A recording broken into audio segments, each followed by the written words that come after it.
ঘুমোবো আমি, ঘুমোবে তুমি, গল্প শোনাবে ঘুম পড়ি, হালকা আলো চোখ বন্ধ। চলো একটা গল্প শুনি। রাতের গল্প বাংলায়। আজকের গল্প পরীর উপহার। কি গ্রামে রুনা আর জবা, পাশাপাশি দুই বাড়ির গিন্নি। রুনার স্বামী দিনমজুর আর জবার স্বামী জমিতে চাষ করে। তাদের নিজেদের জমি আছে।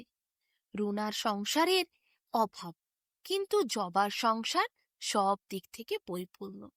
কিন্তু প্রতিবেশী হওয়ার জন্য তাদের দুজনের মধ্যে কথাবার্তা মেলামেশা বেশ ভালো রকমেরই আছে। রুনার আর জবার দুজনের বাড়ি পাশাপাশি হওয়ায় সারাদিন রুনা কি কি কাজ করে সব জবা দেখতে পায়।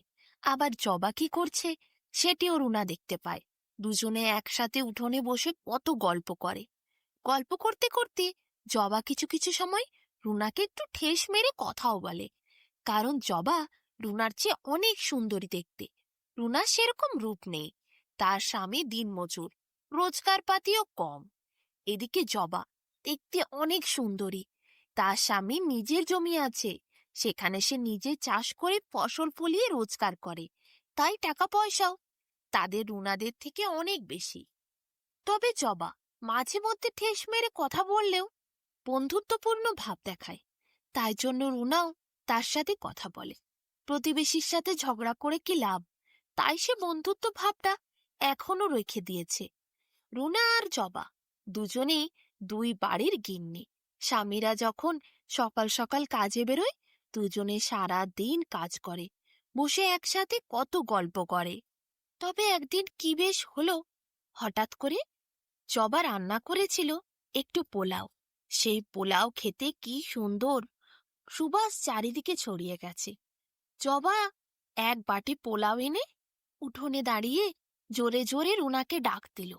রুনা ছুটে ঘর থেকে বেরিয়ে এলো। বলল, কি বলছিস রে জবা? জবা বলল, এই দেখ, গরম গরম পোলাও বানিয়েছি।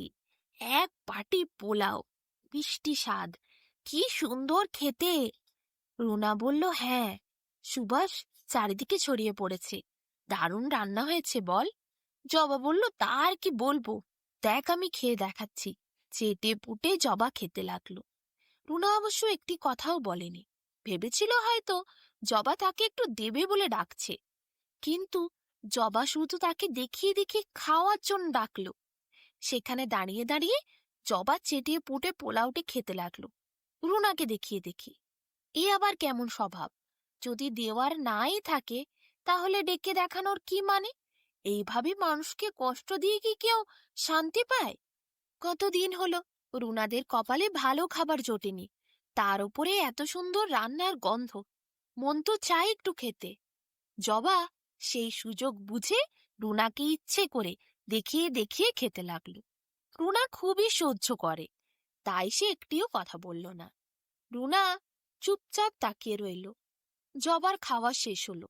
তারপর রুনাকে বলল, তোর স্বামী তো একটু তোকে রোজগার করে ভালো খাবারও দিতে পারে না। রুনার খুব অপমান লাগলো। স্বামীর নিয়ে নিন্দা সে যে শুনতে পারে না।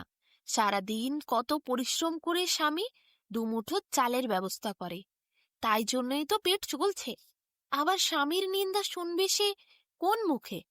উত্তর দিয়ে রুনা বলল, যাই হোক, উনি যে আমার জন্য ভাতের ব্যবস্থা করছে, আমার কাছে এই ঢের, অত আমার পোলাও পায়েস খাওয়ার দরকার নেই।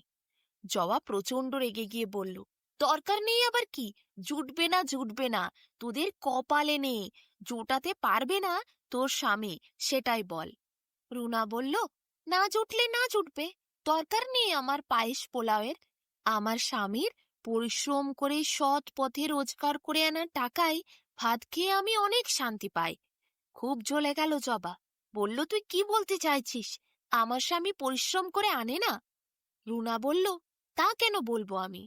সবার স্বামী পরিশ্রম করে আনে, কিন্তু আমি কারোর পোলাও দেখে খেতে যাব কিসের জন্য? আমার তাই পড়েছে অমন পোলাও খেতে যাওয়ার। জবা দেখল সে কোনোভাবেই রুনাকে নিচু করতে পারছে না। ভীষণ রেগে গিয়ে রুনার মাথাতে পোলাওয়ের বাটি ছুঁড়ে মারল। রুনা বাটির আঘাতে দূরে গিয়ে ছিটকে পড়ল। মাথায় একটি পাথরের আঘাতে রুনার মাথাটি ফেটে গেল। একে তো বাটির আঘাতে বড় হয়ে মাথাটি ফুলে গেছিল, তারপর পাথরের আঘাতে সেখান থেকে রক্ত ঝরতে লাগলো। জবা তার বন্ধুকে যেয়ে তুলে ধরার জায়গায় নিজের ঘরের ভেতরে মুখ বেঁকিয়ে ঢুকে গেল। রুনা তার আঘাত লাগা মাথাটাতে খুঁটি করে জল ঢালতে লাগলো, কিন্তু রক্ত যে বয়ে চলেছে। রুনা দেখল উঠোনে অনেক রক্ত পড়ছে। সে তাড়াতাড়ি তার ঘরের পিছনে যে পুকুরটা ছিল সেখানটায় গেল। পুকুরের জল দিয়ে ভালো করে মাথাটি ধুয়ে নিল। বেশ কিছুক্ষণ মাথায় জল ঢালার পর মাথাটা যেন একটু রক্ত পড়া বন্ধ করল। রুনার খুব কষ্ট হচ্ছিল। পুকুরের সামনে পুকুরের জলের দিকে তাকিয়ে রুনা নিজের মুখটা দেখছিল। হাউ হাউ করে কান্না করল রুনা। শুধু ভাবছিল, জবা কি নিষ্ঠুর! বন্ধু হয়ে কেউ বন্ধুকে এইভাবে আঘাত করতে পারে? সে কোনোভাবেই নিচু করতে পারছিল না রুনাকে, তাই জন্য বাটি ছুঁড়ে আঘাত করলো। খুব খারাপ লাগলো রুনার। রুনা ঠিক করলো আর জবার সাথে কোনোদিন কথা বলবে না। রুনা প্রচন্ড কষ্ট পাচ্ছিল। মাথাটা যন্ত্রণায় যেন ফেটে যাচ্ছিল। এদিকে মনের যন্ত্রণার জন্য চোখ দিয়ে জল গড়িয়ে পড়ছিল। সেই সময় হঠাৎ করে রুনার কাছে এসে কেউ যেন পিঠে হাত রাখল। রুনা ঘুরে তাকিয়ে দেখল একটি সুন্দরী পরী। রুনাকে চেয়ে সে বলল, কি হয়েছে তোমার? তুমি কান্না করছো? তোমার মাথায় আঘাত কি করে লাগলো গো? তোমার কষ্ট যে আমি দেখতে পাচ্ছি না। রুনা বলল, আমারই বান্ধবী আমাকে বাটি ছুঁড়ে মেরেছে। ও পোলাও খাচ্ছিল, আমার স্বামীকে নিচু করছিল। আমরা গরিব কিনা, আমাদের তো পোলাও পায়েস জোটে না, তাই তো আমাকে দেখিয়ে দেখিয়ে খাচ্ছিল। আমার স্বামীর নিন্দে করছিল, আমি ওর মুখে উত্তর দিচ্ছিলাম, তাই তো আমাকে সহ্য করতে না পেরে বাটি ছুঁড়ে মারল। পরি বলল, তাই তোমার এত দুঃখ? রুনা বলল, হ্যাঁ, কিন্তু তুমি, তোমার ডানা আছে, তুমি কি সত্যি পরি? পরি বলল, হ্যাঁ, আমি পরি। আমি এই পথ দিয়েই যাচ্ছিলাম, আকাশ পথে উড়ে উড়ে। হঠাৎ করে তোমায় দেখতে পেলাম, তাই মেঘের থেকে আমি নিচে নেমে এলাম। তুমি কাঁদছো, তোমার মাথা দিয়ে রক্ত ঝরছে দেখে আমার খুব মায়া হলো। রুনা বলল, খুব ভালো লাগলো গো, তুমি আমার উপর এত মায়া করলে।